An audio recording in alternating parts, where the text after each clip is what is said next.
This girl will do anything to pay off her student loans, and I mean anything. We opened with Emily at an interview for an important job. Apparently she has a criminal record. I see, we're going straight into this one with the title, Emily the Criminal. The interviewer tells her they don't run background checks and asks her to tell him all about her record. She says it's just a DUI, but they actually in fact do run background checks, and it so happens that she was convicted of aggravated assault in 2016. She's shocked they have all her information, and the man is now saying if she wants them to be honest with her, then she has to be honest with them too. So he asks her to tell him all about her criminal history. She says okay, but just as she's about to, she changes her mind. She's mad that she was tricked, and she's just like, to hell with this job. So she gets up and leaves. Relatable. She grabs her file on her way out, and also mentions that she has $17,000 in student debt. Also relatable. Now she's back to her old job making deliveries for a food company. On her way back, a coworker stops her and begs her to take his shift because he wants to take his son to a baseball game. She doesn't usually work downtown at night, but she does him this favor. Before he leaves, he hooks her up with someone to text that can help her make $200 an hour. Later, she goes home and gets on a call with her account manager. She's having money problems. Then she goes out to cover that guy's shift. His name is Javier, by the way. She's now in the car sketching, and then she decides to text the number Javier gave her. The person asks if she wants to make $200 an hour. Then she asks, doing what? Good question. Then they give her an address to show up at the next day, and say they'll explain when she gets there.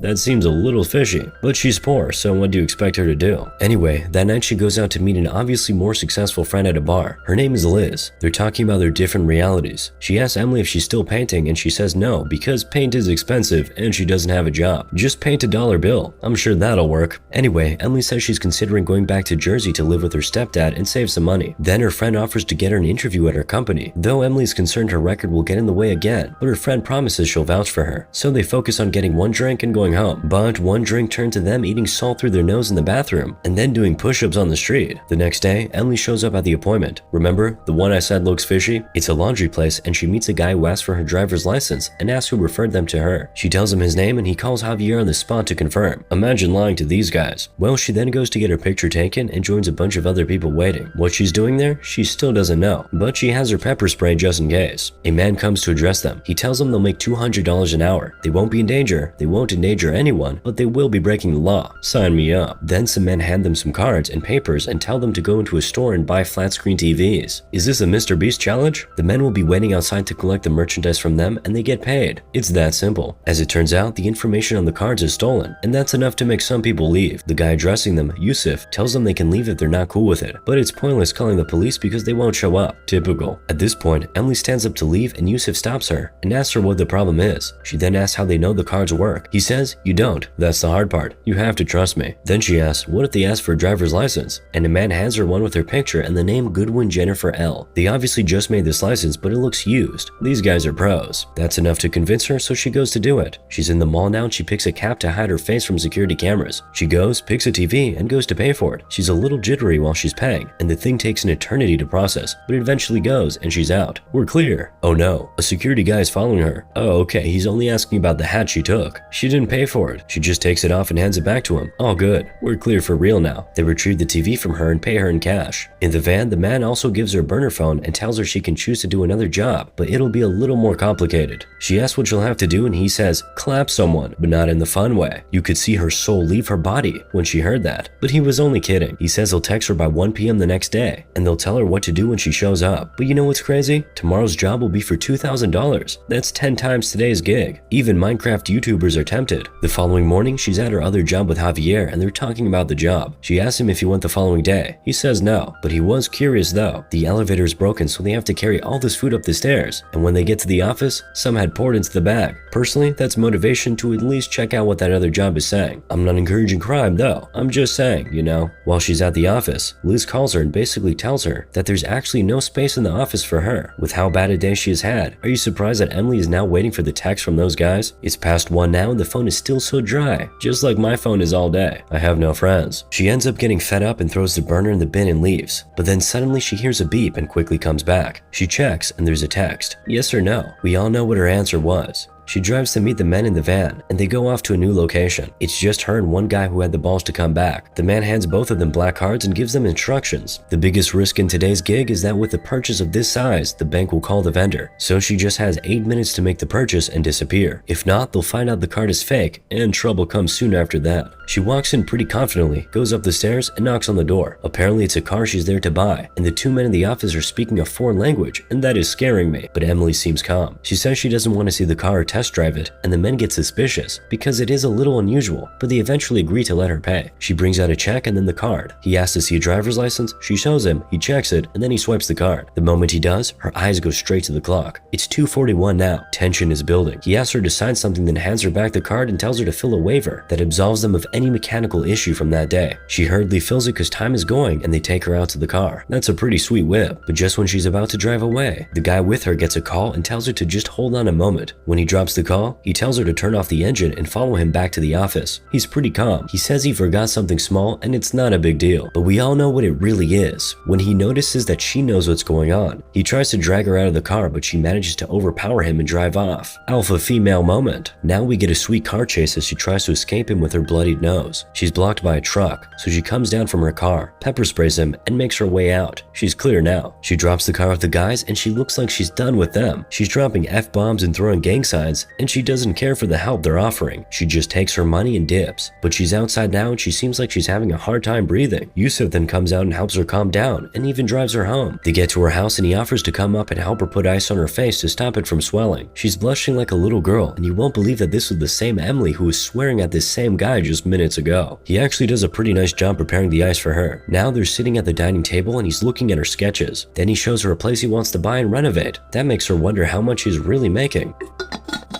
Now this lady who was fed up with the job just minutes ago is asking Yusuf to show her the ropes, but he gets a call and has to leave so they don't finish that conversation. She tries to return the burner phone, but he asks her to keep it, saying, "Now you have my number." Smooth moves. She's back to work the following day and she apologizes to Javier for the previous day. And all he says is, "Marco wants to talk to you." Marco is the boss. She goes to his office and he queries her about yesterday and takes her off the calendar for a few days as punishment. She protests, but Marco basically tells her that she doesn't have rights because she's an independent contractor and not an employee. Wow. Next, we see Yusuf actually showing her the ropes. He then takes her to a warehouse where he gives her the 3 cardinal rules of the business. Don't mess with ATMs, don't meet customers at your home, and the most important, don't go to the same store more than once in a week. Since she'll be dealing with a lot of cash, he gives her a taser for protection. She's graduated from pepper spray level now, though frankly pepper spray is more effective. Trust me, I know from personal experience. Haha. Finally, Yusuf tells her that if she makes less than 5K, she can keep it, but if she makes more than that, then they would need to move her to the next level. So Emily goes home. There's a party happening at her house, by the way, but nothing interesting. She starts practicing how to do card fraud in her room. It's like practicing magic with cards, but the goal is to make the money disappear. Later she has her first deal. Some 2 big guys try to rip her off, but she stands her ground and makes $600. Then one of the guy asks, "What else you got?" And that motivates her to go extra hard. Oh, and by the way, she did not abandon her food delivery job. That's smart. She's combining the two pretty well, and she's now making some real money doing the card thing. So much money that she has to buy a safe. Just do what they do in Breaking Bad. Turn all the money into a bed. Later we find out Liz has to travel. She drops her dog off with Emily to help watch him while she's away. But this dog is not a good boy at all.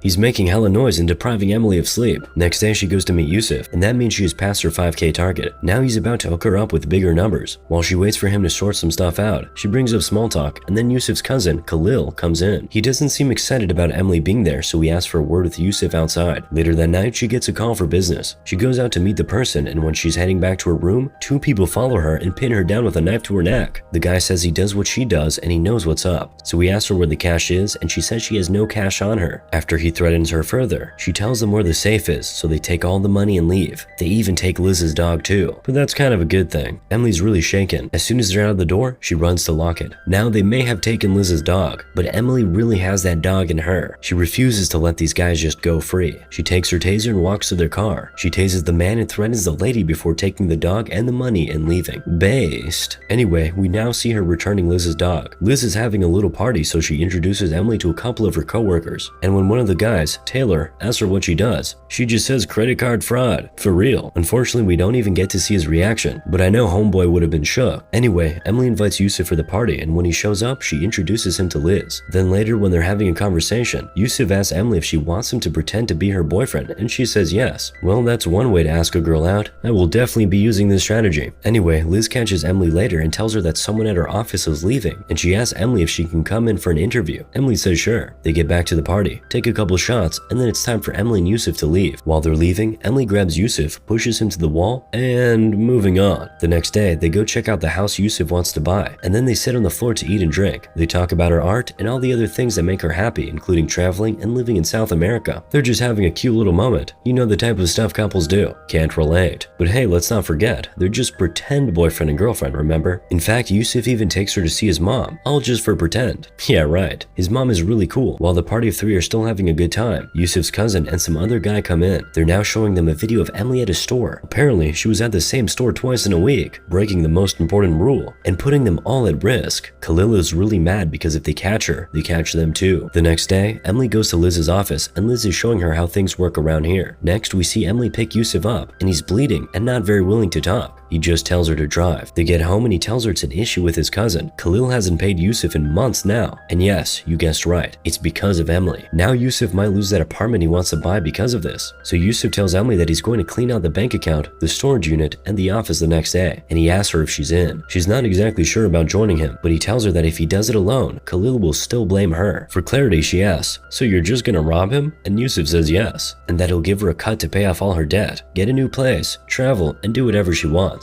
The next day, Emily goes in for her interview at Liz's office. It's going well until Emily finds out that she'll be an unpaid intern for like 5 or 6 months. And then she starts getting uncomfortable and throwing glances at Liz. Like, excuse me, I'm poor in dollars, pounds, and crypto. How can I afford to work regular hours and not get paid for half a year? And you can trust Emily to be blunt about it. She straight up asks the interviewer how she feels so comfortable asking someone to work without pay. Excellent question, girl. Which reminds me, I need to start paying my video editor. Anyway, things escalate from there and it ends with Emily walking out on the interview and dropping an F-bomb before she leaves. I'm sure she'll never be hearing from Liz again, and I'm also sure she doesn't care. With all that anger in her, she goes straight to Yusuf and is ready to rob that stupid cousin. But they head to the warehouse and the office and find out that they've all been cleared out already. Yusuf calls the bank and finds out that that has also been cleared out. He's seething now. Basically, Khalil beat him to his own game. He tells Emily to go, but she's trying to calm him down, telling him it's all going to be okay. But he turns and starts blaming her for hitting the same store twice in 1 week, but she's not letting him turn this on her. She tells him Khalil was always going to do that to him because he didn't fight back soon enough. Yusuf is yelling now because he has lost literally everything, and then Emily just asks where Khalil is. He tells her, and she says they should just pull up on him right away. She really wants that smoke. Yusuf doesn't think it's a very good idea because he won't be alone and all that. But Emily manages to get into Yusuf's head and he agrees to go. She heads to the kitchen where she works to get some weapons, and I was wrong earlier. She does hear back from Liz, but who cares? She's got business to attend to. They pull up at this bougie neighborhood, and before they get down, Yusuf asks her what her assault conviction was for, and she says it was just this guy she was dating. Uh-oh, that's a red flag. They used to fight a lot, and one day she just really beat the crap out of him, but she's now saying that her mistake was not going far enough, because if she did, he would not have been able to call the police. Yusuf, you gotta run, man. Anyway, Emily heads to knock at the door. Someone opens and she pretends to be delivering for Khalil. After managing to convince the guy to step out of the door, she tases him and he falls to the ground. They pick him up, tie him up, and put him in the trunk of the car. I wish a girl would do that to me. They ask him a few questions, then ask him to unlock his phone. Then they close the car. They mention they would be taking the car to the next street. Then they head into the apartment. Inside the apartment, Yusuf texts one of the guys with the phone of the guy they have tied up, saying he has just been carjacked and he's on the next street over. The men pass the message to Khalil and then get up to leave. Yusuf and Emily's plan is working like a charm, because now they have emptied the house and they now go up to Khalil's room. The shower is running, but no one is in there. Then Khalil sneaks up on Yusuf and bonks him from behind. Emily then tries to tase him, but she misses. He throws her to the ground and is now strangling her, but not in the fun way. She's almost gone, but she manages to reach out for a knife in her pocket and stab him. Now she's on top. She asks him for the money, but he says there's nothing in the house. He insists there's nothing until she threatens to massage his throat, and then he says there's cash in the fridge. She runs down to the fridge and finds all the cash there, then goes back up to take Yusuf and leave. But Emily is a compassionate queen, so she gives Khalil his phone and asks him to call himself an ambulance. She gets Yusuf to the car, but she can't find the keys, so she just takes the money and leaves Yusuf there. Oh, that's cold. She gets on a bus. The next day, the police raid her home, but they don't find her there. She's in South America walking down the street, sketching and swimming in the beach. Sometime later, we see her talking to a bunch of people and giving the exact same speech Yusuf gave the first time she saw him, only that this time it's in Spanish. She has taken the business model and exported it to a different continent. Capitalism moment. Moral of the story? It's okay if you get away with it.